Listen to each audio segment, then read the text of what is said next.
হল ছাড়া নির্দেশ দিয়েছে, আমরা হল ছাড়বো না, কারণ হল কারো বাপের না।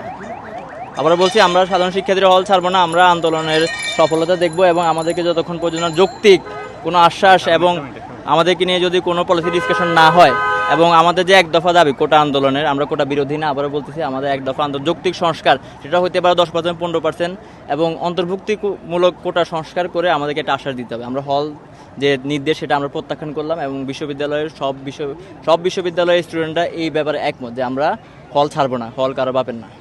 আমরা চাই এই আন্দোলনের একটা সঠিক নির্দেশনা, এই আন্দোলনের একটা শেষ দেখতে চাই, সেটা সরকার থেকে হোক, অন্য জায়গা থেকে হোক। আপনাদের আজকে যে কর্মসূচি দুইটাই, সেটিকে আপনারা পালন করবেন? জি, অবশ্যই পালন করবো আমরা। আমাদের অনেক বন্ধু বান্ধব আছে যারা সবাই ছিটাই আছে, তারা অবশ্যই নির্দিষ্ট সময়ে বা একটু পরে আমরা টিএসএ জড়ো হবো। ভাই, আজকে সকালে পররাষ্ট্রমন্ত্রী হাসান মাহমুদ একটা কথা বলছে, খুবই স্পেসিফিকলি আমি যদি তার কথা কোট করি, সে বলছে যে যারা কোটার সমন্বয়কারী আন্দোলনের সাথে নেতৃত্ব দিচ্ছে তারা আসলে জামাত বিএনপির কাছে বিক্রি হয়ে গেছে। তো আপনি কি বলবেন? দেখেন, এই যে কথাগুলো, এটা কিন্তু প্রাগ ইতিহাস থেকে চলে আসতেছে। মানে কিছু আন্দোলন যখন যৌক্তিক পর্যায়ে চলে যায়, আন্দোলন যখন স্পার্ক করে এবং এটা যখন এক্সটেন্সিভ ওয়েতে পুরো বিশ্ববিদ্যালয় বাংলাব্যাপী ছড়া যায়, তখন এই আন্দোলনকে বিভিন্ন নামে ট্যাগ দেওয়া হয় এবং সেটার জন্য সবচেয়ে সহজ যে বিষয়টা বিএনপি জামাত। দেখেন, আমরা কিন্তু আমাদের যারা আছে তাদেরকে ব্যাকগ্রাউন্ড চেক করেন এবং এখানে যারা আছে স্কুল কলেজের শিক্ষার্থীরা, দেখেন শুধু এখানে বিশ্ববিদ্যালয়ে যে তা না, স্কুল কলেজের শিক্ষার্থীরা তারা কেন আসছে, তাদের কি ট্যাগ আছে? হতে পারে একজন মানুষ ভিতরে থাকতেই পারে, কিন্তু যারা সমন্বয়কে দায়িত্ব তাদের ব্যাকগ্রাউন্ড চেক করেন। আপনি যদি প্রমাণ থাকে যারা বিএনপি জামাতে ইন্ধন চলতেছে, হ্যাঁ তাদেরকে সরাই দিন, সমস্যা নেই।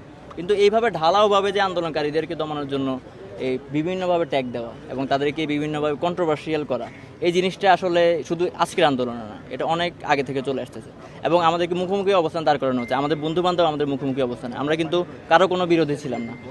আমরা নিজেরাও হলে থাকতাম, আমরা নিজেরা ছাত্রলীগের সাথে থাকতাম, আমাদের বন্ধু বান্ধব ছিল, কিন্তু আমাদের বন্ধু বান্ধব আজকে আমাদের বিরোধী হয়ে গেছে। আমরা তাদের সাথে মনোমালিন্য হচ্ছে, এই যে উস্কানিগুলোর কারণে আজকে আন্দোলনটা এই পর্যন্ত আসে। এটা সহজ সমাধান আশ্বাস দিলে কিন্তু হয়ে যেত কথা। আচ্ছা, আজকে দেখছি যে অন্যান্য দিনের তুলনায় আইন শৃঙ্খলা রক্ষাকারী বাহিনী বিষয়টা কিভাবে দেখছেন আপনারা?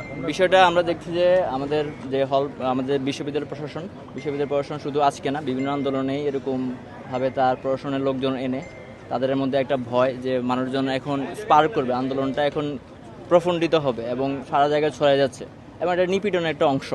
এবং সেটার কারণে আপনি দেখছেন, নাহলে বিজিবি কেন আসবে, র্যাব কেন আসবে? জি, আমরা এটাকে অবশ্যই ভালোভাবে দেখব। আমরা চাই, ঠিক আছে।